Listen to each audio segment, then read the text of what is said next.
세상의 변화를 알아가는 즐거움, 투자로 인생을 바꾸는 사람들, YG 클럽. 지금 고정 댓글을 확인하세요. 10월 20일 오후 한 2시 반쯤에 찍고 있거든요. 근데 오전에 코스닥이 거의 한 3% 이상 폭락했다가 지금 마이너스 0.9%까지 좀 네. 낙폭을 좁히기는 했네요. 코스피는 2380포인트대, 코스닥은 한 770포인트대 후반 이렇게 있는데 일단은 변동성 자체가 굉장히 커졌습니다.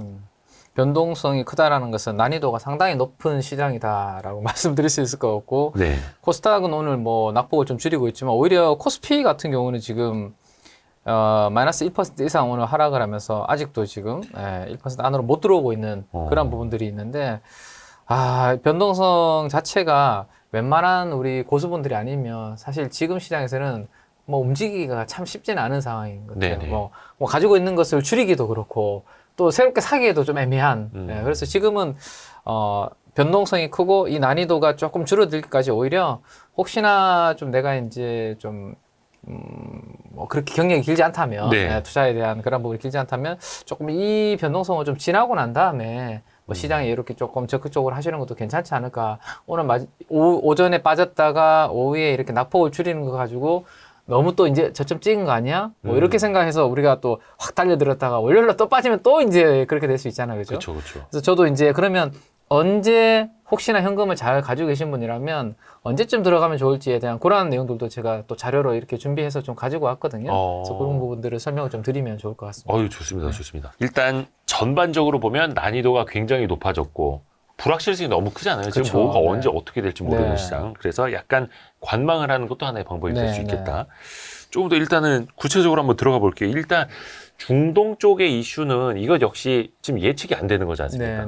그래서 국제 유가도 사실 변동성이 커지는 상황이고 이게 영향 미쳐서 우리의 많은 자산 가치에도 지금 영향을 주는 건데 그거는 어떻게 좀 중동 쪽을 어떻게 파악을 하거나 예상을 한다는 건 좀 의미가 없는 일일까요? 감히 제가 그 부분은 예상하기 저는 좀 어려울 것 같고, 그리고 뭐 하루하루가 다르게 지금도 왜 그 가자 지구에 있는 병원을 폭격을 했는데 이게 누가 했는지에 대해서 아직까지 명확하게 밝혀지지 않고 있잖아요. 그렇죠. 그것도 뭐 가짜 뉴스냐, 진짜 뉴스냐. 그러니까요. 이스라엘하고 또 바이든 대통령 만나서 이건 이스라엘 아닌 것 같다라고 했는데 오히려 뭐 중동 쪽에 있는 이스라엘 대사관 쪽에서는 지금 뭐 주위에서 뭐 난리가 났죠. 이스라엘 대사관 막 시위하고 근방에서. 그래서 이거는 사실 우리가 투자를 하는 데 있어서 뭔가 변수로서 뭐 판단하기는 좀 쉽지 않은, 이게 앞으로 이렇게 될 거다 저렇게 될 거다라는 것은 어려운 부분 아닌가 싶어요. 그래서 차라리 우리가 판단할 수 없는 그러한 부분들은 차라리 좀 빼고 그거는 우리가 뭐 어떻게 할 수 없는 부분이니까 차라리 지금 우리가 봐야 되는 부분들은 어쨌든 그 중동 이슈가 만들어지기 전에 결국에는 금리가 장기화될 것이다. 그죠? 고금리가 생각했던 것보다 장기화될 것이다. 이것 때문에 사실은 우리가 먼저 매를 맞고 있었거든요. 매를 맞다가 이제 이 중동 이슈가 터진 거잖아요. 그래서 차라리 그 둘 중에 하나라도 좀 시장에 뭔가 좀 좋은 시그널을 좀 준다라면 저는 이제 이번에 워낙 단기적으로 많이 빠졌기 때문에 충분히 뭐 빠르게 이제 기술적 반등은 어느 정도 나올 수 있는 그런 부분이기 때문에 오히려 이제 오늘 새벽이었죠.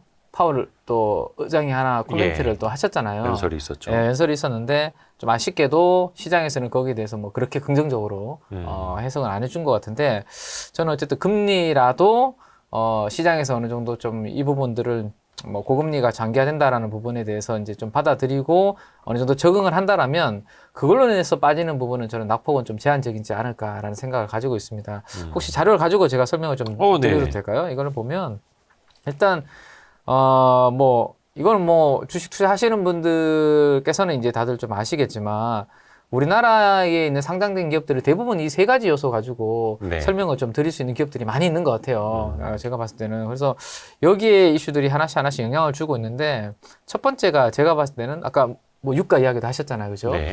유가가 사실은 좀 주춤해져야지만 이 금리 인상도 좀 멈출 수 있는 부분이 될 텐데, 우리가 이 물가를 잡기 위해서 이제 연준에서 지금 자꾸 금리를 높은 수준으로 유지를 하려고 하잖아요. 근데 물가를 잡으려고 하면 두 가지 정도 한번 생각해 볼 수 있을 것 같은데, 첫 번째가 이 금리를 계속 올려가지고 고금리 유지하면 저처럼 뭐 대표님 저처럼 뭐 우리가 월급은 사실 급여는 정해져 있는데 사장님이나 회장님이 제 월급을 계속 올려주진 않잖아요. 그쵸. 근데 지금 금리가 올라가면 뭐 제가 300만 원 받아서 150만 원 정도 이자 내고 뭐 교통비 쓰고 뭐 하는데 이게 이제 더 올라가는 거죠. 나가는 돈들이 그죠. 고정적으로 나가야 되는 돈이. 네. 예, 그러면 300만 원에서 150만 원 빼다가 이제는 한 200만 원을 나가게 되면 100만 원 가지고 제가 이제 소비를 해야 되니까 그게 저는 시장이 어려운 거라고 생각하거든요. 기본적으로. 예, 이거를 근데 많은 분들이 올 하반기에는 금리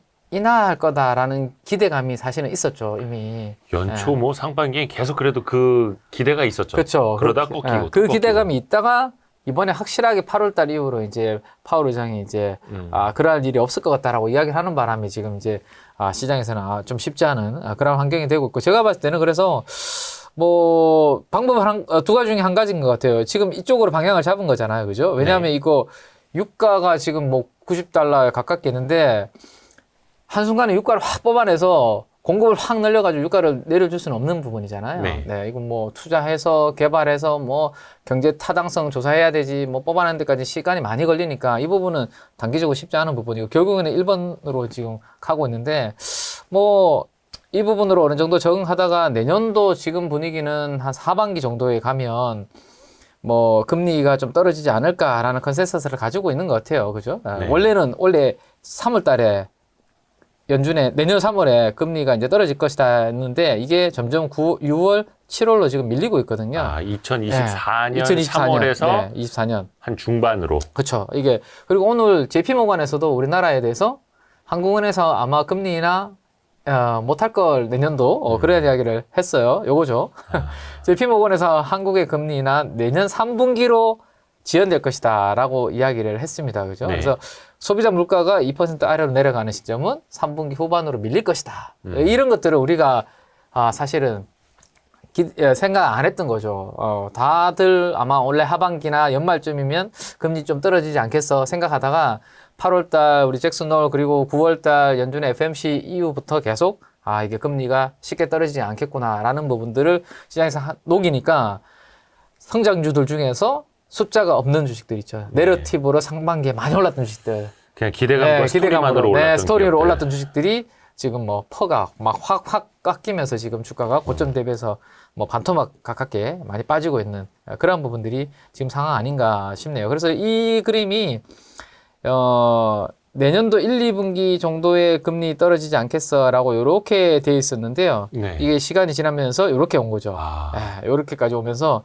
시장에서는 그 기대감이 떨어졌고 좀 전에 말씀드렸던 것처럼 우리가 쓸 수 있는 가처분 소득은 점점 줄어드는 구간에서 과연 필수적으로 소비하는 거 외에 나머지 기타 경기 소비재를 소비하기에는 참 쉽지 않은 그런 환경이다 보니까 시장은 뭐 좀 전체적으로 좀 부진한 그러한 흐름으로 저는 주식시장을 좀 이해를 좀 하고 있거든요. 그러네요. 이게 사실 이게 어떻게 보면 2023년 내내 반복이 됐던 것들이 또 그쵸. 한 번 연장. 근데 사실 이게 빨리 골 넣고 끝날 줄 알았는데 또 연장전 가고 그렇죠. 네. 또 물가라는 녀석이 동점골 또 넣어서 또 연장전 가고 막 그러니까 지칠 수밖에 없는 거죠. 체력이. 그래서 저도 지금은 아까 7월달, 6월달이면 이제 금리 인하될 거다라고 이렇게는 예상하고 있지만 네. 그때 가봐야 될 것 같거든요. 저는. 그때 가봐야 될 것 같아요. 피터 린치가 그런 이야기를 한 적이 있습니다. 금리 정확하게 3번 맞추면 떼부자 된다. 그렇죠. 그죠? 근데 세계 최고 부자. 네, 세계 최고 된다. 근데 그렇기 때문에 쉽지 않다. 금리를 예측하는 것은. 그래서 저도 마찬가지고 그냥 유연하게 그냥 대응을 할 뿐이죠. 저도 예측하기보다는. 근데 지금 분위기로 봤을 때는 고금리가 장기화될 거다. 그래서 저희도 집에 씀씀이 좀 줄이자. 뭐 이런 이야기를 할 수밖에 없는 거죠. 이게 저뿐만이겠습니까? 대부분의 우리 뭐 중산층 분들 대부분 마찬가지의 상황 아닐까 싶어요. 그 참 낙관론자들은 그래도 좀 앞당겨지지 않겠어? 네. 그래도 또 물가 잡히지 않겠어? 아니면 연준이 물가 목표를 2%가 아니라 3%로 좀 조정하지 않겠어라고 계속 뭔가 기대를 품었던 건데 그게 이제 비관론으로 보시던 분들은 아니야 쉽게 안 될 거야. 여기서 우리가 더 좀 힘들게 견디는 그런 상황을 만들어 놔야 돼. 네. 대비해야 돼. 또 이렇게 했던 거고 안타깝게도 그 후자 쪽으로 좀 지금 상황이. 네. 또 그게 고물가 상황에서 러시아 우크라이나 전쟁이 터졌고 또 터져버리니까. 또 고금리 상황에서 이스라엘 하마스 전쟁이 또 터져버렸고 그게 이제 터져버렸을 때 물가에 큰 영향을 줄 수 있는 이제 에너지 가격들을 건드려 버렸잖아요. 그쵸, 가장 중요한. 네. 이 90달러 부근에서 있던 게 사실 이란이 이번에 제재가 좀 풀리면서 이란산 이 원유가 시장에 좀 풀려준다라면 네. 약간 공급이 좀 늘어나면서 그죠? 유가에 조금 긍정적인 영향을 줄 수 있었는데 이것마저도 지금 혹시라도 하마스 뒤에 또 이란이 있는 거 이란이 아니야? 움직인다면. 네, 그런 이야기를 좀 하다 보니 그러면 이제 이란은 또 다시 제재를 하게 되면 왜냐하면 이제 자금줄을 좀 끊어줘야 되잖아요. 네. 네, 자금줄을 끊어주는 그 자금줄은 결국에는 이란도 석유를 팔아서 만들 텐데 그 부분을 막게 되면 결국은 이란산 석유가 또 밖으로 못 나올 것이고 이렇게 되면 또 유가는 뭐 투자해서 우리가 진짜 뽑아내기 전까지는 새로운 것들이 시장에 안 돌아준다라면 뭐 70달러 아래로 드라마틱하게 떨어지기는 쉽지 않은 그러한 환경이니까 뭐 물가를 쉽게 떨어뜨리기는 또 쉽지 않다. 그래서 뭐 주가도 지금 금리의 고금리 장기하에 계속 지금 좀 적응해 나가면서 좀 흔들리는 게 아닌가 뭐 그렇게 볼 수 있을 것 같아요. WTI 기준으로도 국제유가는 한 90달러. 90달러. 가리키고 있고 브렌트유는 93달러. 93인가요? 92를 넘은 걸 봤는데. 그쵸. 네. 그러니까 이렇게 돼버리니까 쉽지가 않습니다. 네, 쉽지 않죠. 요거는 10월 20일 오후 한 2시 반 정도 기준이고요. 근데 그 전에 요 이스라엘 팔레스타인 네. 전쟁 전에도 팀장님은 조금 주변 분들한테 보수적으로 대응하자고 이야기를 좀 하셨다고. 네네. 뭐 사실 7월 26일 날 네. 아마 코스닥 차트를 한번 보신 분들은 기억하시고 또 우리 차트 또 개인 투자분들의 차트로 이렇게 매매하시는 분들 많으시잖아요. 네. 그러면 저는 7월 26일 날은 저는 아마 당분간은 그 잊지 못하는 날이 될 것 같아요. 원래 네. 7월 26일이 피레침으로 아주 윗꼬리 길게 달고 대량 거래가 터진 날입니다. 7월 26일은. 네. 그러니까 저는 이제 코스닥 차트에서 잘 생각이 안 네네. 나는데 7월 26일 그거죠. 2차 전지주들 네. 장중에 막 20% 폭등했다가 엄청나게 쭉 폭등했다가 내려왔던 그날. 그날. 네, 그날이죠. 그래서 그날 이후로 사실은 조금 2차 전지 관련주들에 대해서는 조금 보수적인 저는 좀 말씀을 좀 드렸거든요. 예. 그 피레침의 그 주가를 좀 넘어서기에는 좀 쉽지 않은 환경인 것 같다라는 말씀을 좀 드렸었는데 그러면 코스닥의 시가총액 상위주가 에코프로, BM, 뭐 2차전지 관련주들이 많이 있잖아요. 네. 그러면 그들이 정고점은 못 넘어서는데 지수가 뭐 좋아질 수가 없으니까 네, 그래서 일단은 코스닥의 지수는 7월 26일 날 고점을 좀 넘어서긴 당분간 좀 어려울 거고 특히나 2차전지 관련된 종목들이 지금 금리가 이렇게 올라가는데 요 그림과 같이 한번 우리가 생각을 해보면 우리 와이스트리트 그 가족분들은 네. 워낙 공부를 열심히 하시는 분들이잖아요, 옛날부터. 네네. 네, 그래서 이 정도 우리 주식시장 이 정도 식은 충분히 다들 잘 아시지 않을까 싶어요. 저 이제 까만 게 알파벳인 거죠. 그렇죠, 맞습니다. 네네. 그래서 이제 위에 CF가 캐시플로우지, 캐시플로우 그냥. 캐시플로우. 네, 그래서 이제 기업이 벌어들이는 그냥 현금 아니면 뭐 실적이라고 생각 쉽게 하면 되죠, 그죠? 네. 네. 그리고 밑에 R이 우리가 지금 뭐 금리 때문에 난리니까 그냥 금리 정도 생각하시고 그 두 개를 가지고 이 PV라는 것은 뭐 기업의 가치 아니면 네. 주가 뭐 이렇게 생각을 하시면 될 것 같아요, 그죠? 그래서 이게 R이 결국에는 어떻게 움직이느냐에 따라서 우리 금융시장의 자산들이 영향을 받잖아요, 그죠? 네. 그래서 이게 지금 7월 26일 이후로 미국의 10년물 금리가 8월달, 9월달 계속 이렇게 올라오는 그러한 그림이 나타납니다. 그러면서 결국에는 이 금리가 이렇게 올라올 때는 반대로 이게 분모가 올라오니까 그렇죠. 이쪽에 떨어질 수밖에 없는 부분이고 네. 그래서 그럼 여기에서 누가 영향을 받을까라는 것을 생각해 보면 저는 금리가 올라오면 결국에는 우리 상대적으로 주식에 대한 메리트가 그쵸, 조금 떨어지죠. 줄어들 수 있잖아요. 예. 어제 저희가 밤에 자료 뭐 이렇게 만들다가 뉴스를 봤는데 10%대 이자를 은행이나 제2금융권에서 준다라고 이야기를 하더라고요. 금리를. 네네. 예금 금리. 네, 예금 금리를. 그래서 저도 깜짝 놀랐는데 여기 한번 보시면 요거죠. 네. 연 10% 적금, 주식 팔고 당장 가입. 이렇게 해버리면 뭐 이렇게 금융권에서는 자금을 이렇게 높은 금리를 주고 조달하는 이유는 또 있는데 뭐 그 부분을 제외하면 어쨌든 주식시장과 뭐 채권 그다음에 뭐 이런 예금 적금을 봤을 때 내가 이렇게 매크로 환경이 불안한데 안정적으로 5%에서 10% 정도의 안정적인 수익을 못 낸다면 주식을 하기보다는 저쪽으로 가서 조금 가 있을까 잠깐 자금을 이동을 할까 이런 생각들을 당연히 하지 않을까요? 그렇죠. 저는 그런 생각들을 하거든요. 그래서 연준이 아니라 연준의 금리는 기본 금리는 거의 5% 이미 넘어섰고 10년물 미국 금리도 지금 거의 5% 육박하잖아요, 그죠? 네. 그러면 5%대 채권 안전한 국채가 있는데 그러면 우리가 역수를 취해 보면 이게 퍼의 역수잖아요. 네. 이게 그럼 주식에 대한 기대 수익률이 될 수 있는 거죠. 그러면 퍼 20배 이상이 되는 종목들은 기대 수익률이 5% 미만이잖아요. 네. 그죠? 그러면 주식시장에서 고퍼주들을 인정을 해줄 수 있을까? 그 대표적인 고퍼주가 저는 2차 전지였다라고 생각을 하는 거거든요.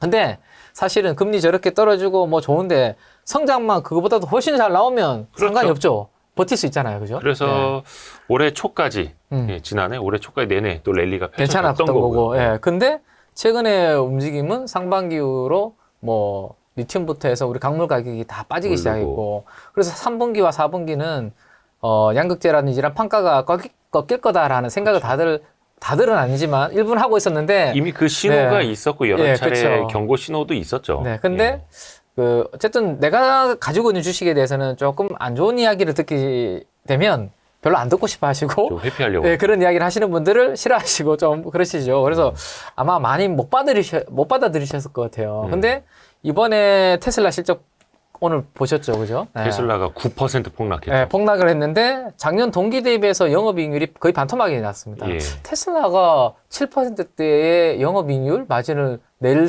거라고는 상상을 잘 못했을 것 같아요. 거의 7%대면 그냥 일반 내연기관차 회사. 그렇죠. 뭐 영업이익률인데. 현대차, 기아차보다 조금 더 잘 나온다라고 볼 수 있을 것 같은데요. 네.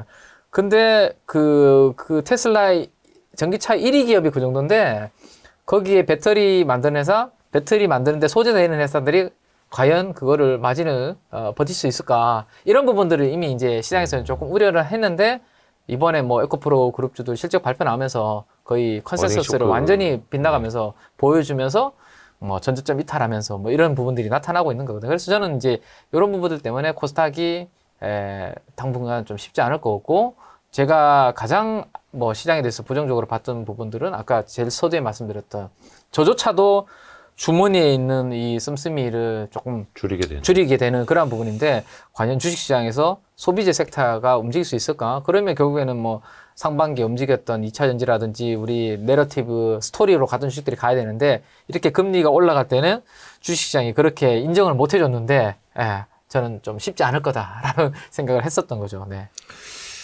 근데 이게 사실 기억을 더듬어 보시면 이거 어디 데자뷰 같은데? 라는 생각하실 수도 있을 것 같아요. 아까 특히 그 저축은행들 고금리 예적금 상품들이 있다. 그쪽으로 돈이 몰려간다. 이게 거의 작년 이맘때도 나왔던 이야기입니다. 그쵸. 그게 또 1년 만기 지나면서 또 재유치해야 되니까 지금 금융사들은 맞습니다. 수신 금리 경쟁하고 있는 거고. 맞아요. 와, 근데 1년 전까지만 하더라도 이게 2023년 4분기까지 가겠어? 라는 생각들은 아마 많이 안 하셨을 건데. 근데 지금 우리는 또 그걸 알고 싶죠. 그럼 24년 되면 이게 언제쯤 마무리가 될까? 언제쯤 이 고금리 시절이 끝날까? 근데 앞에서도 보여주신 것처럼 그게 24년 6월, 7월까지는 가야 그때 첫 금리 인하가 가능하지 않을까 정도인 거고요. 일단 그러면 지금은 버티는 수밖에. 그렇죠. 뭐 제가 이제 그 9월 달에 시장이 안 좋을 때 원래 4분기에 대해서 이렇게 정리를 한번 해보면 결국에는 이런 이슈들이 영향을 같이 주고 있는 것 같아요. 항상 4분기에 나오는 딱 4분기에 우리가 고민거리인데 근데 오히려 매를 조금 빨리 맞는 부분도 있는 것 같아요. 보통 이게 조금 늦어지면 사실 11월 달까지도 이런 이슈들이 영향을 주잖아요. 왜냐하면 뭐 기다렸다가 그죠? 최대한 높게 팔려고 시장이 안 무너지면 굳이 급하게 나올 부분은 아니니까. 항상 대주주 양도세를 회피하려는 물량은 사실 이제 12월에 팔진 않더라고요. 그러니까 그 전에 미리 11월, 이제 또 10월 이렇게 당겨졌었는데 특히 올해는 좀 9월부터 좀 그런 이야기들이 나왔어요. 그래서 이렇게 시장이 되면 저는 빨리 팔 사람들이 오히려 10월 달에 대부분 좀 어느 정도 좀 파는 부분도 있지 않을까라는 생각도 좀 하게 되더라고요. 어쨌든 그래서 뭐 4월 4분기에는 이런 부분들이 있고 그다음에 이미 뭐 대표님도 뭐 주위에 아시는 분도 계시겠지만 저도 주위에 제 뭐 지인분들 펀드 매니저들 이야기해 보면 기관 뭐 머리 아프다 지금 시장이 그래서 그냥 아예 빨리 마감하고 확정 짓고 벌써 했는 친구들도 있고요. 그렇죠. 제가 아는 몇몇 기관들은 삼성전자 하이닉스 딱 2개 남겨놓고 다 정리했습니다. 아, 일부 그 자문사에 크게 운용하는 그 1인 투자 있잖아요. 예. 개인 투자분들이 큰 자금을 뭐 몇십억씩 받아서 운영하는 그 부분들은 뭐 자유롭잖아요. 그냥 뭐 우리 펀드처럼 뭐 지수를 뭐 추정하는 그런 것도 아니고. 그렇죠. 그래서 딱 2종목 남겨놓고 나머지는 거의 9월 달에 다 이미 정리해 놓은 쪽도 있고요. 매니저들 중에서는. 예. 특히 올해 상반기에 원체 시장이 좋았기 때문에 네네네네. 상반기에 벌어놓은 거 그냥 지키자. 네.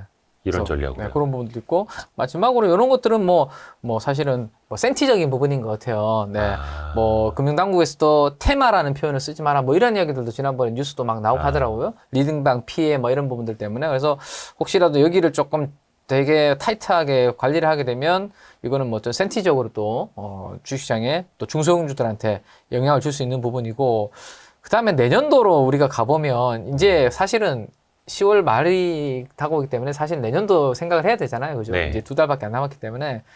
아, 저는 내년도도 이 와이스트리 오래간만에 와서 제가 너무 또 네. 아니 지금 저게 현실이에요? 네, 안 좋은 현실입니다. 이야기만 하는 건 아닌가 싶긴 아닙니다. 한데. 현실입니다. 네.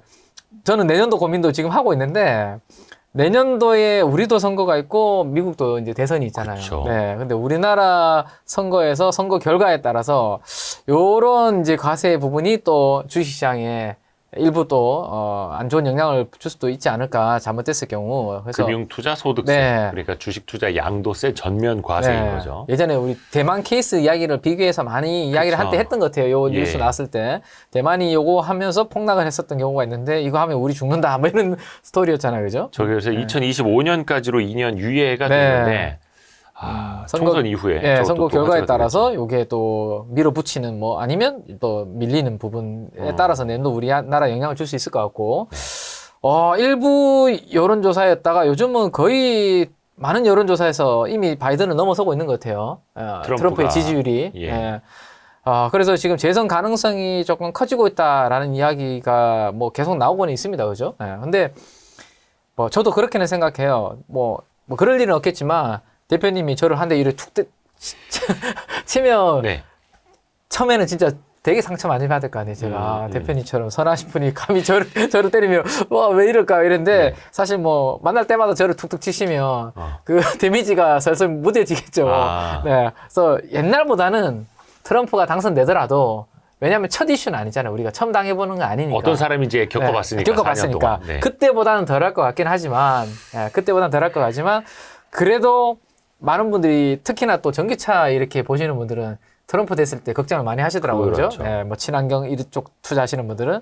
그래서 뭐 어느 쪽으로 트럼프가 이야기를 할지는 모르겠지만, 요것 또한 이제 노이즈고, 그리고 그때 했던 것 중에 하나가 중국과의 마찰이 되게 심했잖아요. 예. 그래서 혹시라도 중국과의 마찰 안 그래도 지금 반도체 막 그 금지하고 이번에 뭐죠 또 그 고성능 AI 반도체 또 미국이 중국 뭐 안 주게 뭐 이런 내용들이 좀 나왔는데 규제하는 내용이 나왔는데 트럼프는 더 하면 더 하지 덜 하지 않는다면 만약에 네. 그러면 이 물가를 미국에 가면 아직까지는 그래도 중국에 싼 물건들이 들어와서 어느 정도 좀 뭐 달러트리라든 이런 마트 같은 데 가면 차이나 제품들이 물가를 좀 방어해주는 부분들이 있을 텐데 네. 혹시라도 약간의 뭐 관세라든지 뭐 이슈가 나와서 물가를 약간 상승하는 압박하는 요인으로 작용하게 되면 그래서 저는 내년에도 금리가 7월, 6월 달부터는 인하되지 않을까라는 지금은 이제 패드 와치에서 그림은 그려주고 있는데 네.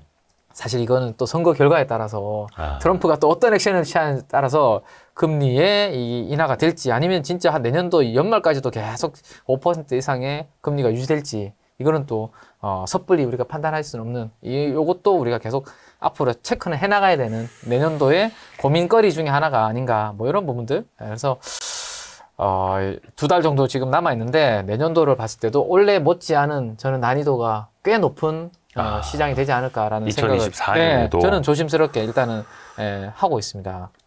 2024년에도 쉽지는 않을 것 쉽지 같다. 않은 생각을 하고 있고 그래서 우리 와이스트리 가족분들이 저는 요 부분은 꼭 생각을 하셨으면 좋겠어요. 네. 지금 보시면 일단은 금리 가지고 계속 이야기를 좀 하고 있는데 뭐 우리가 윗단에 여기 보시면 뭐 P 곱하기 Q 매출액 이건 다들 아시잖아요. 그죠? 근데 밑에가 이제 다 비용단이잖아요. 네. 근데 요거 하나만 제가 이야기를 드렸지만 다 대부분이 지금 다 사실 올라가고 있는 상황이거든요. 네. 이게 떨어져줘야지만 이게 올라가는 거 아닙니까, 우리가? 그죠? 네. 예, 요거가 만약에 더 이상 올라가지 않고 멈춰준다고 하더라도 또 이게 밑에 비용단이 줄어들어야 단기 순이익이 좀 유지되거나 올라가 주는데 그렇죠. 지금 이것도 지금 애매한 상황에서 이게 지금 반대로 막 올라가니까 이 쉽지 않은 그러한 환경이죠.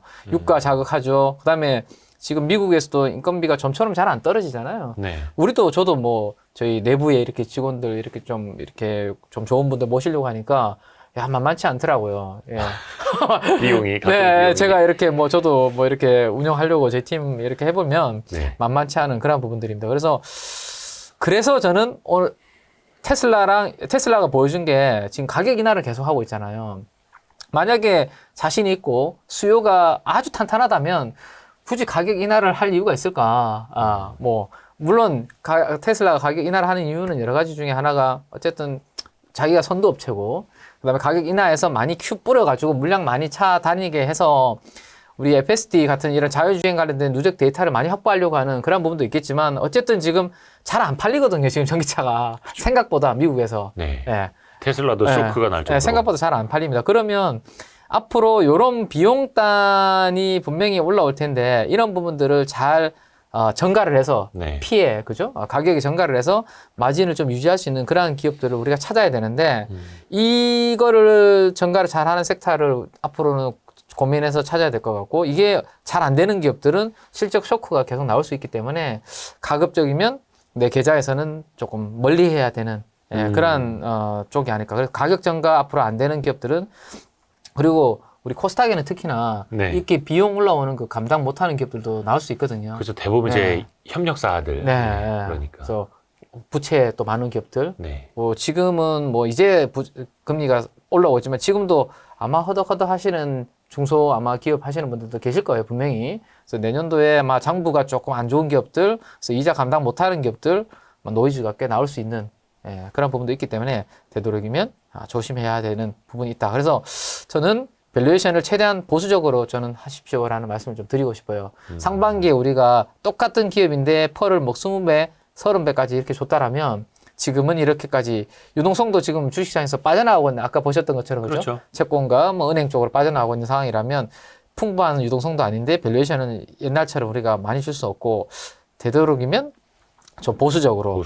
그리고 또 하나는 지금 저도 저 옆에 있는 부서에 계속 체크를 매일 하고 있습니다. 네. 반대 매매 혹시 몇 건 나왔는지.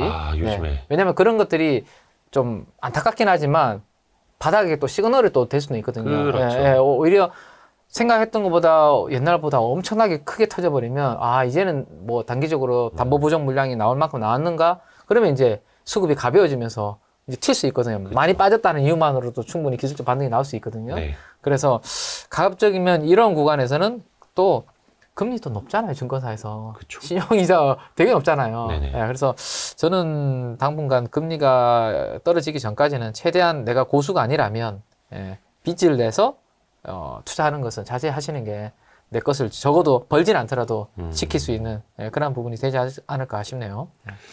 그렇죠. 정말 안 좋은 순간에 나의 주식들을 싸게 사려고 기다리는 사람한테 넘기는 만큼 더 슬픈 일은 없다고 하지 않습니까? 오히려 그렇게 될 것 같아요, 그죠? 예. 버티다가 마지막에. 그렇죠. 그게 이제 바닥에 지진다고도 하는데.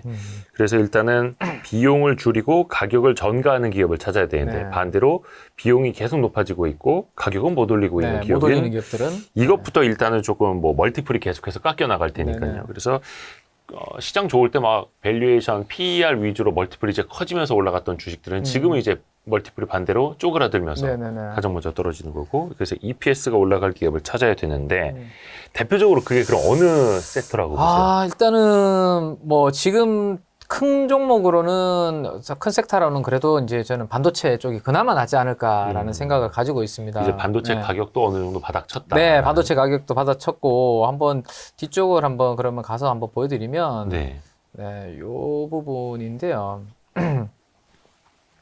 그거를 한번 보면 일단은 반도체 쪽에서도 그냥 레거시 쪽은 아직은 아닌 것 같아요. 물론 최악은 지난 것 같습니다. 레거시 쪽도. 왜냐하면 이번 주에 대만의 이제 고밍치 애널리스트가 그런 이야기를 했죠. 중국의 스마트폰도 이제 바닥을 쭉 찍고 좀 돌아서는 것 같다라는 이야기를 했습니다. 그러면 이제 모바일 쪽도 그렇고 우리 기존의 이제 범용 반도체도 서서히 이제는 바닥은 좀 찍고 좋아지는 것 같아요. 그래도 네. 반도체 안에서도 뭐 다들 잘 아시겠지만 지금 좋은 것은 HBM하고 그나마 DDR5 요 두 개가 지금 좋은 거거든요. 그죠? 그렇죠. 그래서 TSMC가 최근에 이제 조금 엔비디아하고 티격된 부분이 있는데 그거도 TSMC는 900만 원, 100만 원 정도 들여서 이제 만들어 주는데 네. 엔비디아는 가져다가. 얘네들한테 엄청나게 비싸게 파니까 그렇죠. 야, 요거 우리한테도 좀 나눠 달라고 이제 약간 협상을 네. 하면서 왜냐하면 이거 뭐 우리밖에 못 만들어 주잖아. 자신감이죠. 네. 그죠? 엔비디아한테. 그래서 이런 이슈들이 좀 있었는데 어쨌든 이 AI 쪽 서버의 가격이 전환 반도체가 너무 비싸지면서 비용이 너무 올라가니까 뭐 D램이나 낸드 같은 메모리 쪽 투자하는 일반 서버 쪽은 투자할 여력이 점점 없어지니까 그쪽 수요가 잘 안 나오다 보니까 결국에는 가격 방어를 위해서 삼성전자와 하이닉스가 어쨌든 감산하고 투자 축소하고 계속 그런 부분들을 해왔잖아요. 그죠? 이 그림이죠. 그러니까. 네, 네. 예. 수요가 줄어드니까 결국에는 뭐 투자 줄이고 생산 계획 하향 조정하고 공급 감소하고 뭐 요렇게 하면 결국에는 어느 순간이 되면 다시 요렇게 되는 거잖아요. 그죠? 네. 요렇게 됐다가 또 요렇게 돌아오고 반도체는 요 사이클을 계속 도는 거죠. 왔다 갔다. 좋은 그림인데요. 네네. 요거 저희 뭐 네. 디자이너 분한테 하나 부탁을 드려서 오. 그려왔습니다. 네. 멋있네요. 네, 이런 분들을 제가 모시려니까 비싸더라고요. 인건비가.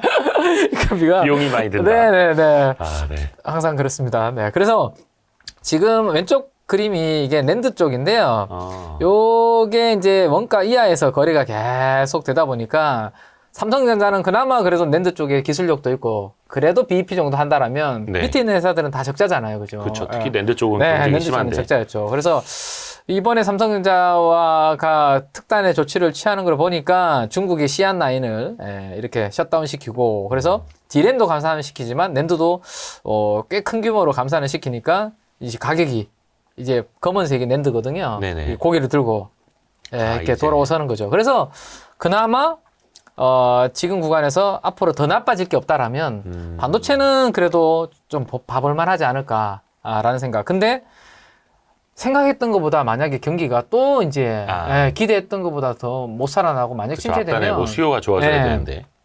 여기도 결국에 메모리 사이클이 대부분의 돈을 많이 버는 거잖아요. HBM과 DDR5가 물론 올라오곤 있지만 그래도 아직은 일반 이제 반도체가 돈을 많이 벌기 때문에 거기서 돈을 많이 못 벌어주면 생각했던 것보다 증익이 안 될 수도 있거든요. 네. 그래서 그런 부분들은 앞으로 체크를 해 나가야 되는 부분이고 어쨌든 지금까지는 그래도 내년도에 턴어라운드의 기대감이 이쪽은 있고 지금 시그널이 이렇게 나오고 있는 그런 구간이기 때문에 다음 주에 저는 하이닉스에 그래서 컨퍼런스 콜이 중요할 것 같아요. 다음 주 목요일이 정도에 있죠. 네네네네. 다음 주 목요일 정도에 있는데 다음 주 목요일 날 저는 또 항상 하이닉스는 실적 발표하고 컨퍼런스 콜 하면 홈페이지에 그 IR 자료를 게시를 해줍니다. 네. 거기 뽑아보면 저는 매 분기마다 그걸 뽑았을 때 항상 키워드가 눈에 보이는 거 다 HBM, DDR5 이것만 강조를 하고 있거든요. 하이닉스는 그쪽을 지금 제일 자신 있게 잘하고 있으니까 네. 그래서 이번에도 아마 저는 컨퍼런스 콜에서 그 부분은 되게 강조를 할 것 같아요.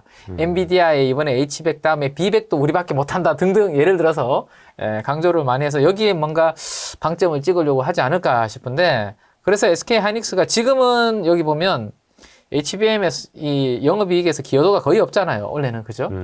내년도에는 결국에는 이런 부분들도 힘을 좀 컨퍼런스 콜에서 힘을 실어주면 네. 내년도 내후년도에 매출과 영업이익이 상향 조정을 조금씩 좀 시키고 있고 제가 이제 그려온 것도 있으니까 큰 그림으로 제가 한번 보여드릴게요. 네. 자, 그래서 이제 HBM 시장님 뭐 이 좋아지는 거 다들 잘 하실 거고 이미 그죠? 이쪽만 좋아지고 있다. 근데 이게 그냥 좋아지는 게 아니라 아직까지는 쇼티지라서 여기서 하이닉스의 생각했던 것보다 이익이 잘 나올 거라고 이미 시장에서 약간 이야기가 돌고 있습니다. 네. 결국 HBM과 DDR5 때문에 이번 분기의 실적이 생각했던 것보다 좋을 것이다 라는 생각을 하고 있기 때문에 다음 주가 중요할 것 같고 그 다음에 이번에 나오는 이 글자가 잘 안 보이는데요. HBM3E죠. 3E 5세대. 네. 요거를 엔비디아의 독점으로 또 하이닉스가 할 수 있다는 이야기가 최근에 나왔잖아요. 그런 기사가 나왔죠. 그래서 예. 지금 이 시점도 하이닉스가 가장 빠르고 그 다음 삼성전자, 마이크론은 거의 뒤쪽입니다. 네. 그래서 이런 부분들까지 감안하면 저는 그래서 밸류에이션은 오늘도 우리 촬영하는 10월 20일 기준으로 하이닉스가 지금 플러스 났어요. 아, 그래요? 네. 하이닉스 플러스로 돌아섰습니다. 플러스로 돌아섰습니다. 네.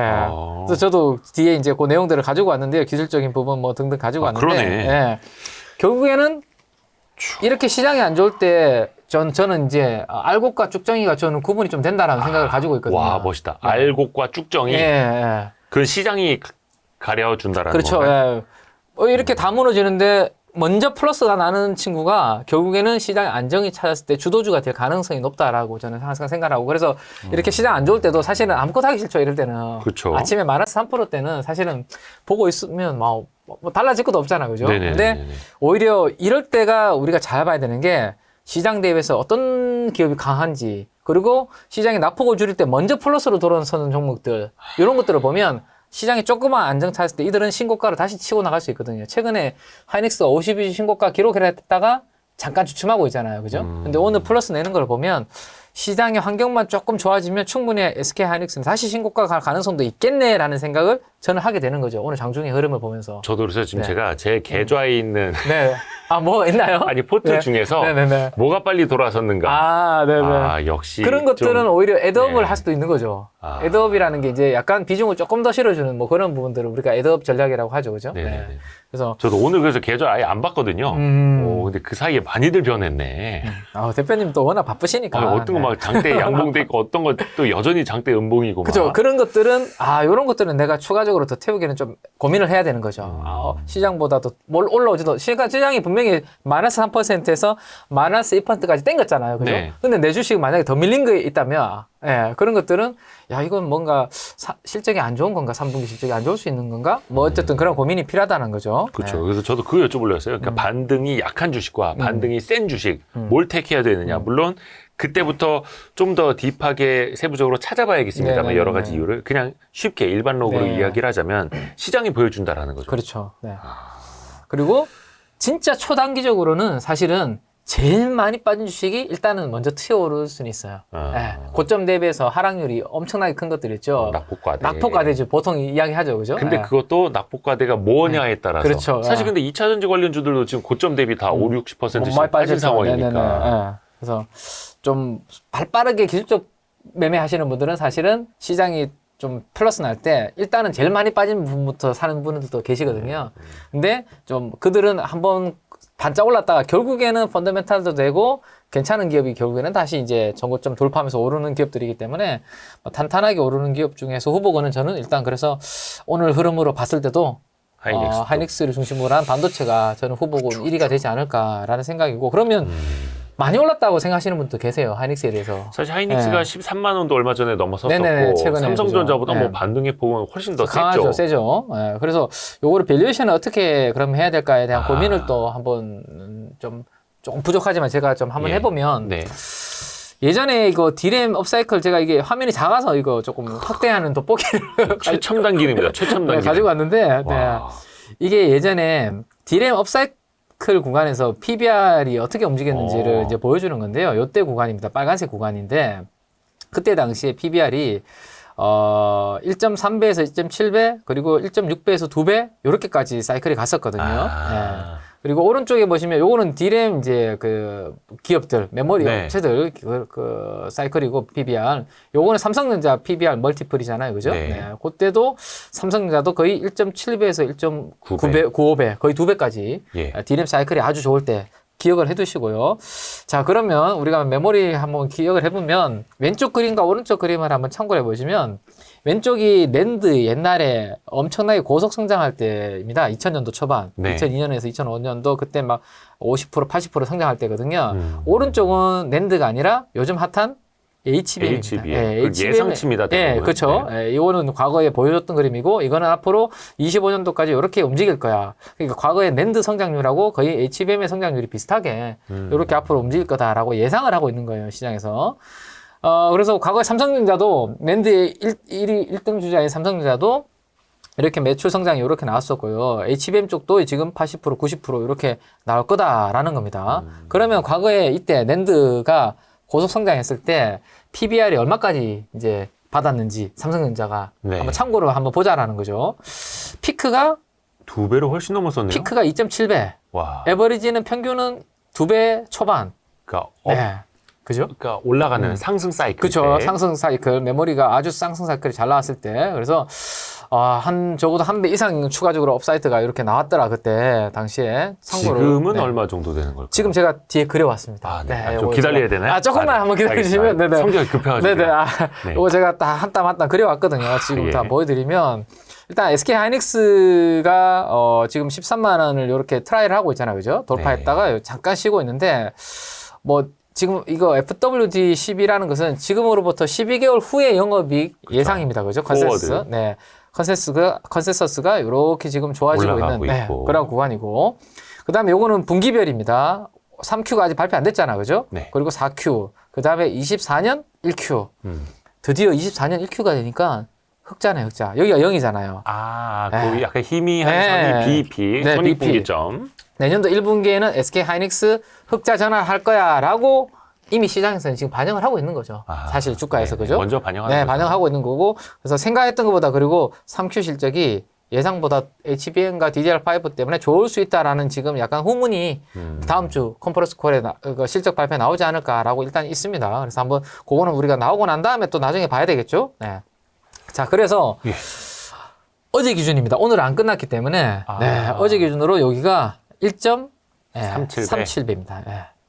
여기 그림 1.37배. 37배. 네, 네. 1.37배라고 생각하시면 될 것 같아요. 자, 그러면 제가 이거 20년 동안에 아주 긴 사이클을 지금 그려온 거거든요. 그러네요. 네, 20년 동안 아주 긴 사이클을 그려온 저 거기 때문에 노란색은 주가, 주가고 네, 하이닉스의 주가고 짙은 PBR. 색이 PBR. PBR. 네, 근데 사실 PBR. 저 짙은 색도 PBR 하이닉스 1.0배 이하, 그쵸. 0.9배까지 갔을 때 항상 이제 사실 그때 사야 된다고 많은 사람들이 기회라고. 어떤 사람들은 자기가 삭발도 하겠다고 하면서 이제 그쵸. 부르짖었는데 그때 그렇죠. 사람들은 욕을 하고 두려워하죠. 그쵸. 어우 나 못 사겠어. 망할 것 같은데, 그죠? 그쵸. 네. 그때가 작년 연말 올해 초였죠. 여기 0.8배 정도까지 갔었죠. 네. 그리고 지금 1.3배까지 왔으니까 꽤 오른 거죠, 사실은. 그렇죠. 예. 네, 꽤 오른 겁니다. 근데 우리 아까 D램, 낸드 뭐 이런 것들 메모리 업사이클 나왔을 때 그때 PBR 아까 나왔던 구간 있죠. 요 구간. 요때를 우리가 참고 삼아 한번 보죠. 참고 삼아 그냥. 네.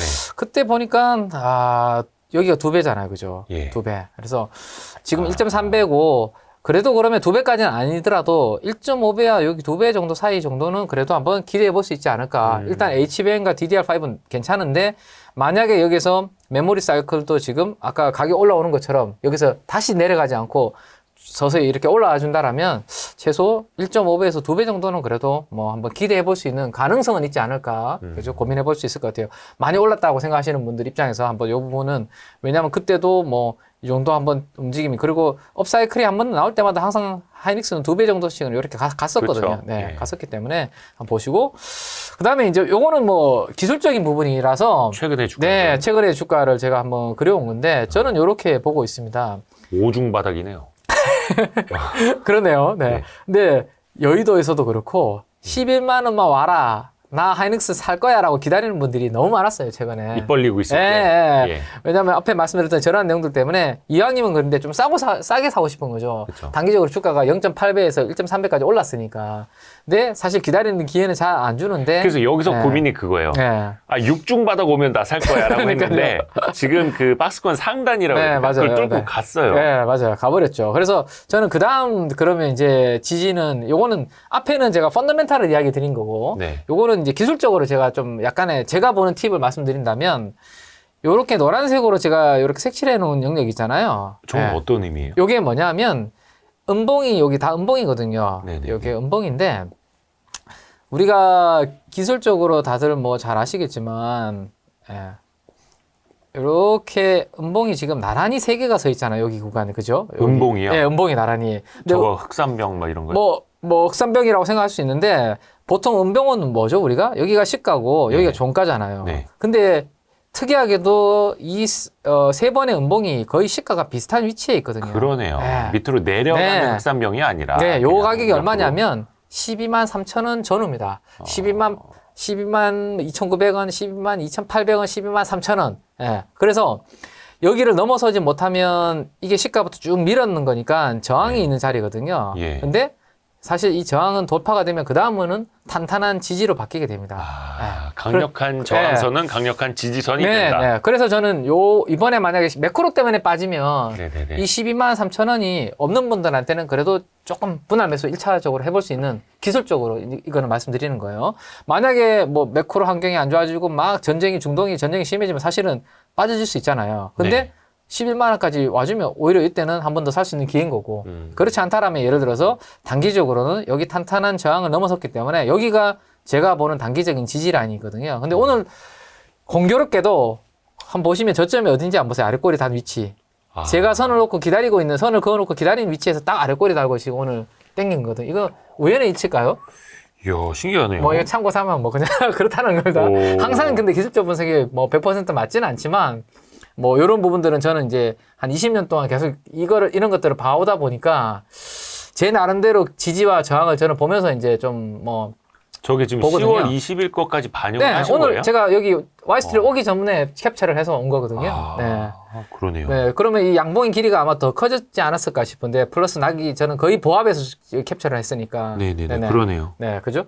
양봉의 길이가 아마 조금 더 커졌을 것 물론 같은데. 저게 반드시 지켜진다라는 그건 거는 아니에요. 아닙니다만 네, 그건 저기서 아닙니다. 밀리면 네. 더 밑에서 또 사면 되는 거고 네, 그렇죠. 이런 식으로. 그리고 업황도 펀더멘탈을 좋아지고 우리가 있고. 분석해 놓은 게 있으니까.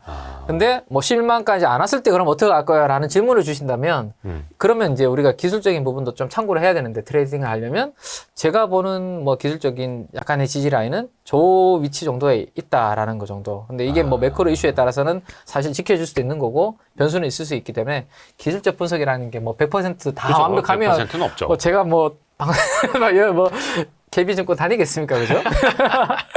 샀다 팔았다 열심히 하겠죠. 네. 사실 이게 바로 그 기본적 분석과 앞에서 말씀하셨던 메모리 반도체, 낸드 어떤 업황, 네네. 그리고 밸류에이션, 그리고 기술적 분석까지 이제 같이 합쳐서 그쵸, 그게 있으니까 이제 그렇죠. 종합적으로 이제 사고를 하는 거죠. 네. 판단을 이제 확률적으로도 하는 거고. 그러면 삼성전자 좀 혹시 궁금한 분들이 계실 수 있으니까 좀. 삼성전자라는 회사가 있었죠, 참. 다 HBM 해갖고 다 지금 이제 하이닉스만 주목을 하고 되게 있어요. 그래서 삼성전자 주주분들이 섭섭해하세요. 그러니까 지금 네. 6만 원대 후반에 계속 그냥 네. 아유, 하이닉스 날아가는데 이거 왜 뭐냐. 하이닉스 좋은 이야기만 하냐. 뭐 이렇게 삼성전자 섭섭해하시는 분들이 6만 많은데. 8천 원대. 예. 근데 제가 이렇게 매일 이렇게 뭐 주간 단위로도 그렇고 이렇게 업데이트를 제가 이제 데이터들을 돌려보면 왠지 하이닉스보다는 조금 이를 보시면 올라오는 각도도 이익 추정치도 하이닉스가 올라오는 각도랑 그죠? 네. 예. 삼성전자가 올라오는 각도는 약간 다르죠, 그죠? 예.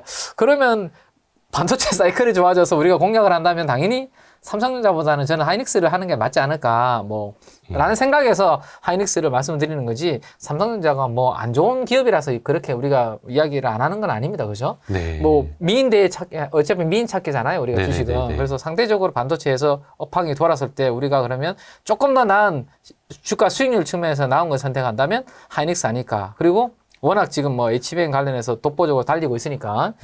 거기에다가 분기별로 이거 컨센서스를 그려보니까 삼성전자도 어쨌든 지금 보시면 3Q, 4Q, 내년도 24년 1Q 뭐 계단식으로 증익은 되는 것으로 일단 전망은 되고 있는데 네. 이게 돌아서는 이 속도가 그죠? 이렇게 돌아서는 속도가 아직까지 크게 눈에 뚜렷하게 보이진 않네요, 그죠? 컨센서스 네. 변화가 이게 보이지 않는다. 그런데 PBR이 똑같아요. 그러면 우리 대표님은 어떤 거를 선택을 하시고 싶은지 하이닉스 가야죠. 그죠? 그러니까 지금 많은 분들이 익히 뭐 저희 와이스트릿을 비롯해서 많이 들으셨겠습니다만 HBM 쪽에서는 그래 하이닉스가 더 빨리 가고 있고 네네네네. 삼성전자는 아직까지는 조금 부진한 면도 있어서 그래서 똑같은 PBR이라면 만약에 삼성전자가 PBR이 1배였다면 이야기는 좀 고민은 저는 좀 했을 것 같아요. 그렇죠. 예. 근데 하이닉스도 3.7이고 어제 기준입니다. 네. 삼성전자가 두 개가 만났다면 그러니까 10월 19일 PBR 기준. 그렇죠. 종가 기준, PBR 기준으로 두 개가 만났다면 반도체 사이클이 좋아져서 그리고 다음 주에 또 컨퍼런스 콜까지 있는 이러한 모멘텀까지 내가 좀 기대를 한다면 좀 하이닉스가 그래도 조금 낫지 않을까. 그래도 메모리 사이클 때는 같이 강인가요? 길게 봤을 때는. 근데 여기에서 딱 그 주린이와 그래도 좀 투자를 잘 하시는 분들이 갈리는 거죠. 그러니까 주린이들은 삼성전자 아직도 6만 원대예요. 그러니까 하이닉스는 13만 원 갔어요. 어우 비싸요. 그럼 싼 거 사야죠라고 하면서 삼성전자를 택하는데 근데 고수들은 이럴 때 하이닉스를 택한다. 근데 그거는 방금 들으신 것처럼 이 논리적인 근거 네네네. 그리고 밸류에이션까지 다 해봤을 네, 해봤을 때 때. 이렇다라는 네. 것도 여러분도 듣고 스스로 판단하시면 될 것 같습니다. 네. 너무 좋은 자료를 준비해 주셨네요. 그래서 반도체는 뭐 이렇게 그래서 좀 섹터 중에서는 그나마 조금 시장을 방어를 해주지 않을까 뭐 그런 기대감으로 저도 좀 보고 있습니다. 네. 아, 좋습니다. 또 그게 또 하이닉스 관련 주들도 또 줄줄이 있어가지고 네네, 그렇죠. 또 네. 더 베타가 큰 것들도 또 기대를 해볼 수가 있을 테고요. 반도체 이야기는 혹시 이 정도 네, 이 합니까? 정도로 드리면 될 것 같고. 다른 섹터 좀 여쭤봐도 네, 될까요? 네, 제가 또 네. 준비한 네, 있으시면? 준비한 게 있습니다. 다른 네네. 섹터, 네, 다른 섹터 제가 준비를 한번 해봤는데요. 이거 네. 뭔가 힌트 나오는데요? 네, 나오죠. 네, 요거가 제가 이제 언제였더라? 8월달인가 제가 뭐죠? 우리 중국에서 네. 단체 관광 풀어준다라는 이야기가 딱 나왔을 때, 그때 제가 이제 명동에 가서, 명동에 가면 올리브영 매장이 되게 많거든요. 그쵸. 예, 군데군데 있더라고요, 군데군데. 네. 그 중에서도 가장 규모가 좀 사이즈가 큰 매장 가서 제가 직접 이제 요거는 한번 찍어본 거예요. 저 끝에 사람들 줄 서 있는 거예요? 그러니까요, 그거, 왜 줄 서 있는 거예요? 대표님이 되게 그게 좋으시네요. 오, 여기서부터 줄을 선 거거든요, 벽부터. 네네. 요렇게 서서 요렇게 해서 여기가 계산대입니다. 한 줄이 계산대. 여기 계산대입니다. 네, 계산대.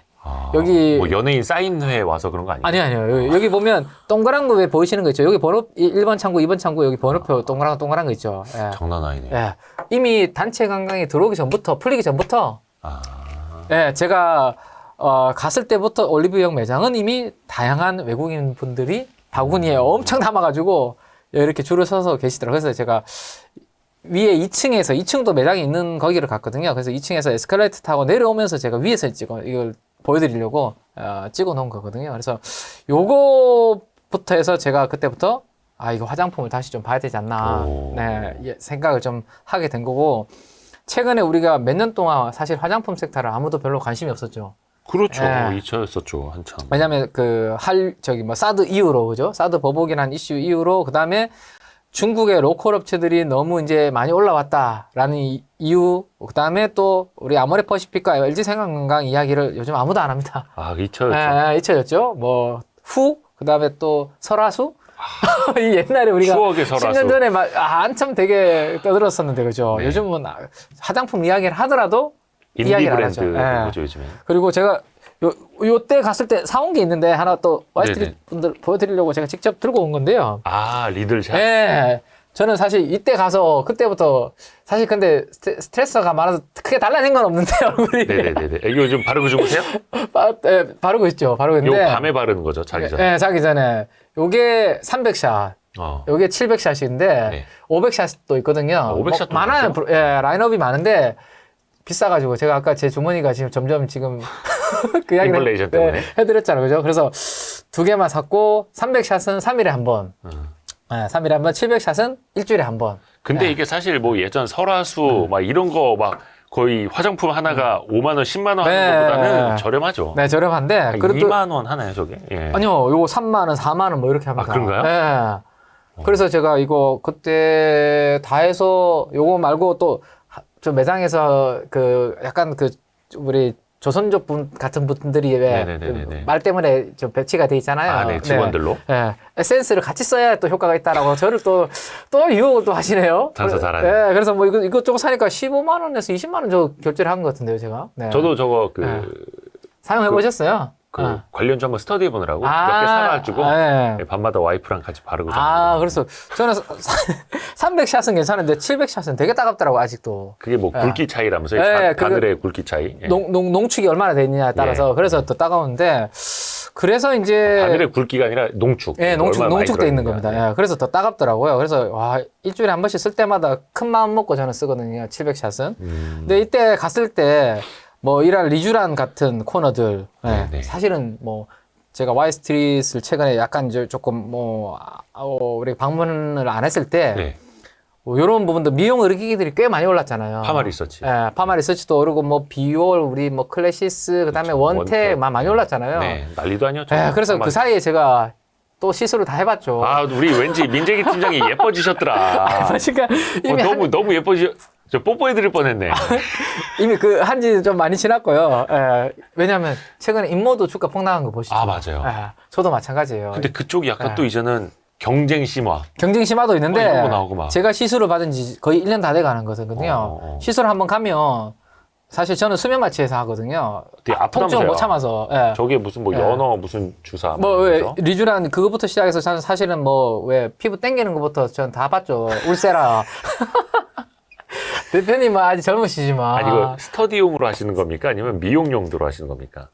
뭐 겸사겸사 아니겠습니까? 겸사겸사. 네네 네, 어차피. 좋습니다. 네. 예. 그래서 어쨌든 돈도 벌고 예뻐지고. 근데 예. 인모드가 경쟁 심화도 있지만 사실은 제가 이 시술 안 받는 이유가 한 번 가면 저도 이거를 한 번 받을 때 수면 마취 할 때 웬만하면 같이 받아도 되거든요. 아. 리쥬란 받고 그다음에 울세라 받고 뭐 받고 한 3-4개를 같이 받아야 다음에 수면 마취 하면 돈 떠내야 되니까 수면 마취 한 번 할 때 한 3-4개를 같이 받을 수 있어요. 와. 그래도 괜찮거든요. 예. 예.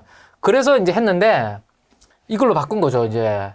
제가 이제 물가가 자꾸 올라가서 그래서 요게 효과가 좀 있으면 이제 안 받아도 되는 거죠. 근데 인모드가 이번에 실적 컨센서스를 하향 조정한 이유가 사람들이 생각보다 시술하러 안 오더라 요즘. 예. 소비가 좀 줄어들다 보니까 피부과에 안 오고 그쵸, 그다음에 그것도 피부과 비싸니까. 네 비싸고 비싸잖아요. 예, 몇십만 원 하니까. 아, 이왕이면 그러면 화장품을 어떻게 커버해 볼까? 싼 화장품으로. 네. 그리고 또 하나가 피부과에서 의료 장비를 사야 되는데 이게 고가잖아요. 그렇죠. 금리가 높은데 이게 안 되니까 잘 안 팔린다. 그래서 우리 실적 컨센서스 하향 조정을 한다라고 인모드에서 딱 한마디 하자마자 그때부터 지금 막, 폭락했죠. 예, 폭락을 하고 있거든요. 그래서 다른 우리나라 미용 관련주들도 같이 많이 움직였죠. 빠졌고. 같이 움직였죠. 그래서 오히려 그래서 요게 잘 된다면 저는 이런 좀 화장품들은 그 효과를 대신 사실은 시술 받는 게 제일 좋긴 해요. 제가 해보니까. 네. 그래도 뭐 경기가 이렇다라면, 예, 그래서 약간 대체제로서 네, 만족을 대체제로서도 찾을 것이다. 그런 효과를 좀 내준다라면 VT가 그래도 공부를 또 하셨다니까 우리 예, 대표님이. 예.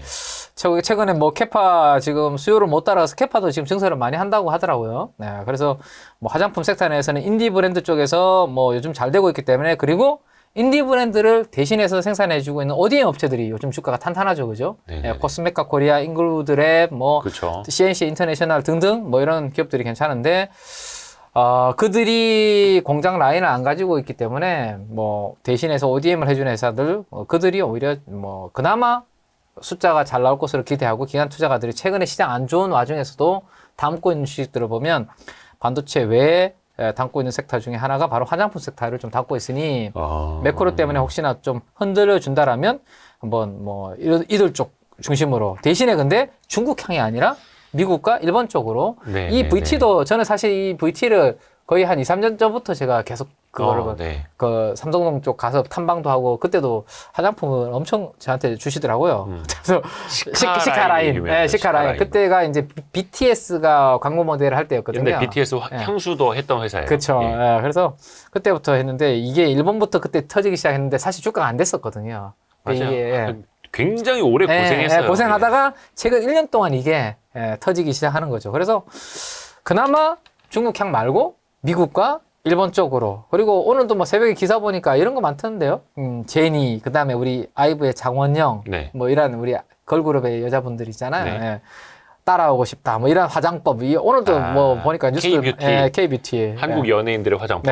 그래서 그래도 최근에 수출 데이터들 이렇게 우리 리서치에서 나오는 것들 보면 중국향보다는 미국향이나 일본향 수출 데이터가 잘 나오니까 그쪽이 그래도 실적이 견조하게 좀 잘 나올 것 같으니까 매크로 이슈 때문에 흔들리면 오히려 그들 관련주들을 그래도 좀 보는 게 조금 낫지 않을까 뭐 그런 말씀을 좀 드릴 수 있지 않을까 싶네요. 근데 약간 이제 그 화장품 관련주들이 거의 한 2분기부터 엄청나게 막 이제 급등 랠리를 보여줬고 특히 그게 1분기 실적이 서프라이즈로 나오면서 그 즈음부터 저는 랠리 펼친 걸로 기억을 하거든요.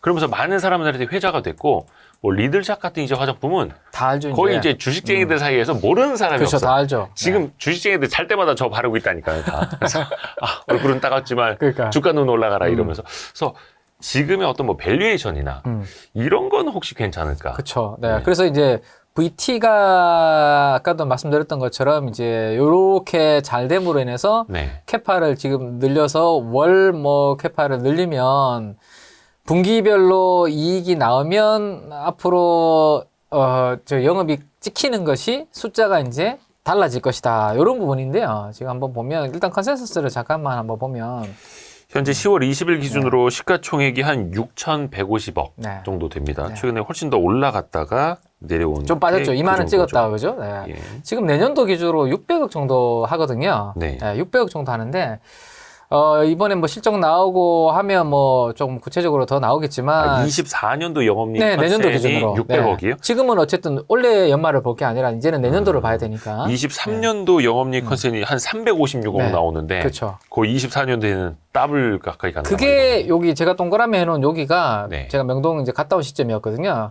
그때 갔다 와서 제 옆에 있는 대만 분들, 일본 분들이 50만 원, 100만 원어치 막 사시더라. 여권 막 내가지고. 예. 그걸 한 눈으로 제품만. 확인하려고 갔거든요. 한 제품만. 이거를 그 선물 세트로 포장을 해서 팔아요. 아예. 그걸 하나를 다 사면 50만 원에서 100만 원 정도 되거든요. 저는 낱개로 지금 산 거잖아요. 네네. 근데 그분들은 대만과 일본 분들은 그런 것들을 두세 개씩, 왔으니까. 예, 그래서 50만 원, 100만 원씩 막 사시더라고요. 그래서 그때 갔다 와서 제가, 야, 이거 이미 5천 원에서 10,000원 왔는데, 이거 여기서도 더 갈 수 있겠네라는 생각을 현장에서 보고 제가 그걸 느낀 거거든요. 그래서 이게 이제 내년도 600억 정도 버는 것을 사실은 지금 시가총액이 6천억이니까 반영을 한 거죠. 왜냐하면 주식시장은 다들 선반영이니까. 그렇죠. 그죠? 그래서 지금 기준이면 제가 봤을 때는 좀 내년도 기준으로는 10배 정도.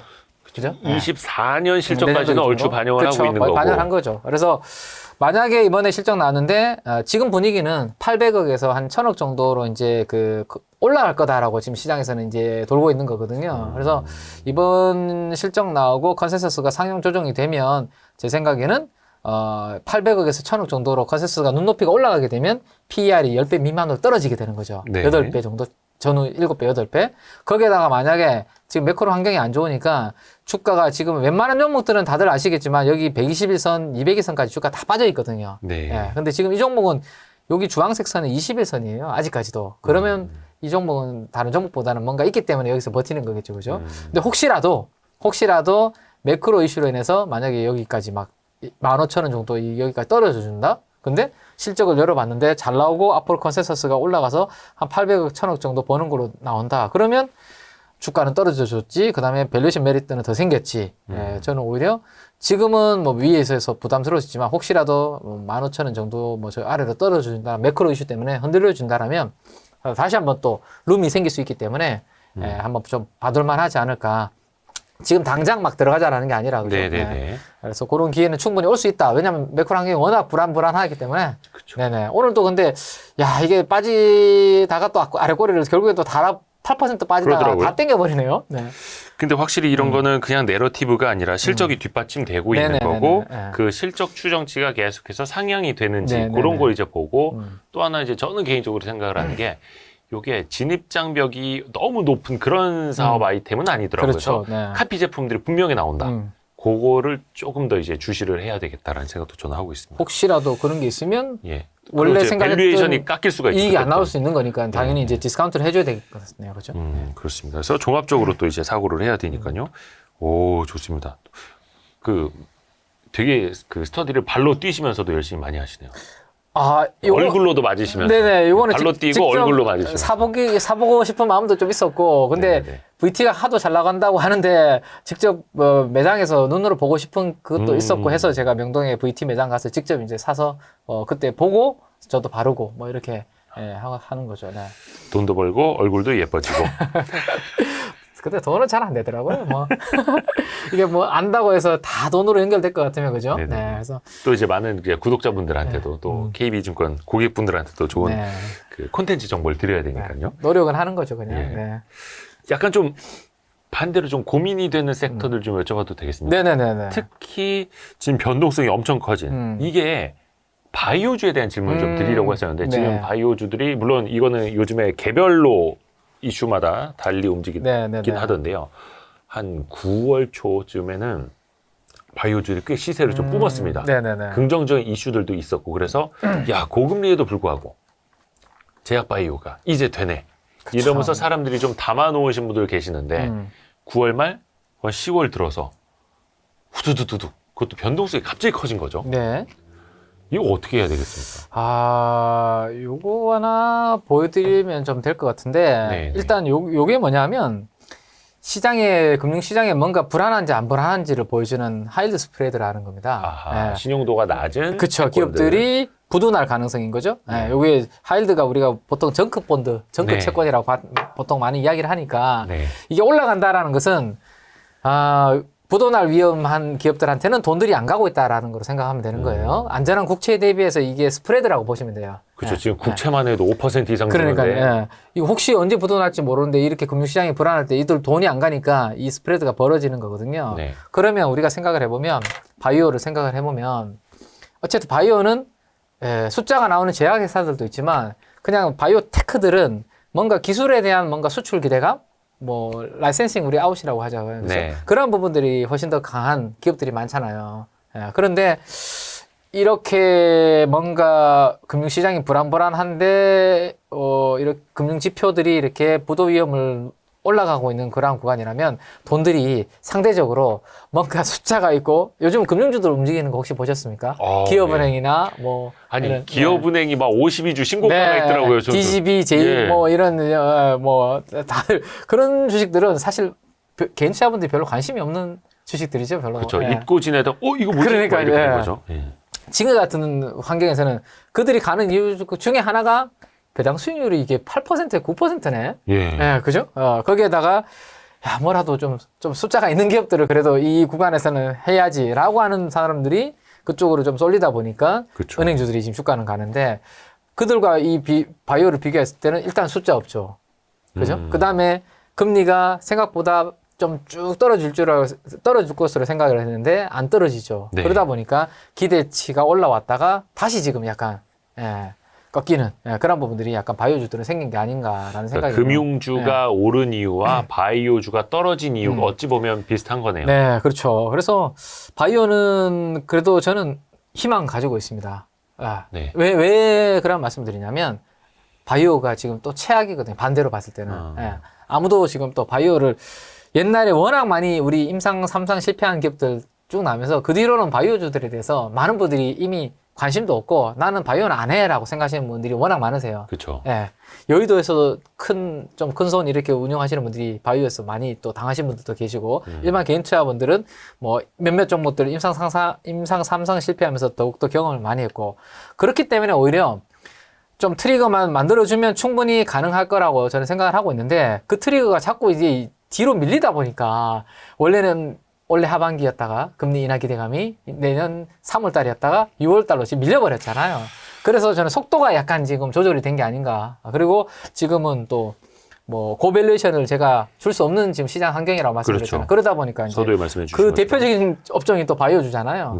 그러다 보니까 최근에 기관 투자가들이 뭐 안 좋은 이슈가 나오고 있고 그나마 그래도 최근에 좀 버텼던 쪽이 뭐 가족분들 다들 잘 아시겠지만 이 일라일리와 같은 이쪽이잖아요. 여기 살 빠지는 살 빠지는 이쪽이 그래도 좀 괜찮고 저도 이제 사실 제가 5월 달부터 그 일라일리 노보노디스크 이제 해외 쪽에서 이야기 나오면서 국내 쪽으로 뭐 이런 이야기들 관심 가지면서 좀 봐야 된다라는 말씀을 좀 드렸었는데 이렇게까지 저도 핫할지는 몰랐거든요. 근데 시장이 안 좋아서 그런지 또 이제 안 좋은 이야기들이 요즘은 또 나오기 시작했어요. 뭐 부작용이 있네. 오늘 새벽에 그죠? 네이처지에서 부작용 뭐 이런 이야기 나와서 약간 이들도 약간 이제 좀 흔들리고 있는데 뭐 일라일리와 노보노디스크가 얼마나 이제 흔들릴지는 모르겠지만 어쨌든 이들이 지금 다른 종목들보다는 확실히 강해요. 그죠? 강하기 때문에 뭐 버텨준다라면 그래도 약간의 바이오 성격 중에서는 그래도 뭐 우리 이란 비만이라든지 당뇨 쪽의 기업들은 그래도 낙폭이 좀 제한적이지 않을까. 왜냐하면 다른 바이오주들 대비해서 펩트론이나 인벤티지 랩 같은 이런 좀 약효를 지속성 있는 그런 부분들은 최근에 주가가 상대적으로 그래도 덜 빠졌거든요. 근데 이들도 어쨌든 좀 그렇게 편안한 후보군이라고 하기에는 뭐 요즘 금리가 좀 생각보다는 그래도 고금리가 장기화될 수 있으니까 그런 부분들까지는 감안을 하셔야 되고 대표적인 케이스가 우리 그거 아닐까요? 의료 AI. 완전히 고점 대비해서 지금 순식간에 그죠? 그러니까 그 루닛, 뷰노 이런 것들이 한창 랠리 펼치다가 그냥 하여튼 그런 게 멀티플로 가는 게 꺾일 때 참 무섭죠. 그 논리가 완전 그거였잖아요. 앞으로 시대가 다 판독하고 하는데 의사분들이 이쪽 도움을 다 받을 것이다. 그쵸. 그러면서 숫자도 없는데 아니야 2025년, 2026년 되면 돈 벌 거야 그거였잖아요, 그죠? 네. 예. 근데 순식간에 이게 6만 원에서 지금 지금 차트는 변호가 열렸는데 어쨌든 반토막 이상이 예. 저 루닛만 네, 하더라도 또 26만 원대 갔다가 네. 지금은 13만 원대 네. 반토막 난 거죠. 그렇죠. 예. 근데 이게 얼마입니까? 거의 한 달 올해 새인 것 같은데. 초에만 하더라도 한 3, 4만 원이었던 게 26만 원까지 갔던 거니까요. 그러니까요. 예. 근데 그 스토리가 상반기에 그러니까 이게 사실 이게 스토리죠. 뭐 이게 숫자가 안 나왔으니까 이런 기업들이 당분간은 물론 많이 빠졌기 때문에 기술적 반등은 나올 수 있습니다. 나올 수 있지만 어쨌든 뭐 이렇게 숫자가 없는데 고밸류에이션을 받으면서 멀티플이 막 올라갔던 스토리로 갔던 주식들은 저는 앞으로도 좀 조심을 할 필요는 있다. 그래서 바이오도 내년도 그래도 우리가 내년도에는 저는 또 좋은 기회가 있을 거라고 보고 대표적으로 우리 상장된 회사들 그 ETF 상장됐었잖아요. 왜? 삼성에서 액티브 바이오가 나왔고 타임폴리오에서도 액티브 나왔고 그렇죠. 액티브 바이오. 되게 그 ETF 바이오 ETF가 오래간만에 나왔거든요, 사실. 네. 용기 있게 두 운용사에서 그 ETF 2개를 냈는데 지금 상장 이후에 아마 그 상장하고 난 그 가격대 다 깨고 내려갔을걸요, 아마? 맞네요. 네네. 네. 지금 보시면 코엑트 바이오헬스케어 ETF 상장됐을 때 저점 깨고 내려갔죠. 그 다음에 타임폴리오 깨고 내려갔죠. 그럼에도 불구하고 제가 관심 종목에 이 2개를 넣어놓은 이유는 여기에서 그래도 금리가 조금만 주춤할 수 있다는 기대치가 커지게 되면 저는 기회가 올 수 있다는 생각이 있기 때문에 항상 저는 모니터링을 하고 있습니다. 어떤 ETF, 이 ETF에서 어떤 바이오를 담고 있는지, 어떤 바이오 비중을 늘리는지 이런 것들을 계속 공부를 하고 있거든요. 지금 당장 우리가 좀 적극적으로 할 그건 아니겠지만 그래도 내년도를 대비해서 저는 바이오 쪽으로 그래서 항상 관심 있게는 보고 있습니다. 그러니까 우리가 흔히들 낙폭과대주 많이 떨어진 게 리바운드도 크게 나타날 수 있다라고 하는데 그건 이제 막연한 거고 이런 바이오 같은 이제 내러티브로 많이 가고 또 그렇죠. 꿈이 있고 멀티플레이 영향을 받는 것들은 반대로 금리가 진정될 때 금리가 조금 하락될 때 그거를 우리가 9월에 좀 그 전까지 좀 봤던 것처럼 오히려 지금 많이 빠진 것들이 반등이 나올 수도 있으니 항상 관심권에는 둬야 된다. 좋은 말씀이시죠. 예, 요거 하나만 저 차트로 참고로 좋습니다. 한번 해보시면 이게 검은색이 우리나라 국고채 3년물 금리거든요. 이 초록색이 성장주에 얼마나 프리미엄을 많이 주느냐. 그 부분입니다. 명확하게 보이거든요. 금리가 이렇게 올라갈 때는 이거 퍼 프리미엄 못 주지. 금리가 이렇게 떨어지니까 퍼 프리미엄 많이 주네. 거의 그죠? X자로 그래서 반비례하면서 요거를 우리 와이스트리트 가족분들이 머릿속에 항상 넣어두시고 왜냐하면 이 사이클은 우리가 주식 투자하는 내내 계속 반복될 거잖아요. 그렇죠. 근데 저거를 이제 알다가도 그렇죠. 순간적으로 뭔가의 욕심에 저거 랠리네. 내 거는 다를 거야. 내 주식은 다르겠지. 이거 계속 갈 것 같은데 갔다가 아차차 고금리였지. 그런 거 있죠. 항상 그렇게 또 깨닫고 해서 와 오늘 오랜만에 우리 민재기 팀장님 뵀는데 정말 많은 걸 쏟아내 주셨습니다. 너무 감사드립니다. 저 불러주셔서 제가 감사드립니다. 아닙니다. 너무 감사합니다. 그래서 지금 저희는 항상 이런 시장의 변동성이 커졌을 때뿐만이 아니라 연말 또 연초 어떻게 이제 큰 그림을 그려야 나갈까 그런 것도 고민이 많았었는데 세부적인 것부터 또 큰 그림까지 같이 보여주셔서 너무나 감사드립니다. 우리 예뻐진 민재기 팀장님. 예뻐졌나요? 네. 예뻐지신 것 같아요. 그래요? 그럼 다행인데. 오랜만에 본 분들이 최근에 니 왜 이래 늙었노 이러셔가지고 깜짝 놀랐습니다. 후배들이 아니요, 전혀. 형 왜 이래 늙었어요? 이렇게 엘리베이터에서 회사에서 다른 부서에 옛날에 같이 근무했던 직원들이 오래간만에 본 직원들이 그런 이야기를 하길래 저 되게 상처 많이 받았습니다. 이거 쓰고 있는데. 그죠. 아픈 주사까지 맞았는데. 수면 마취 하면서까지. 아무튼, 그래서 나날이 예뻐지고 계시는 민재기 팀장님과 함께 했고요. 다음 시간도 또 기대를 하겠습니다. 나와주셔서 고맙습니다. 감사합니다. 감사합니다. 고생하셨습니다.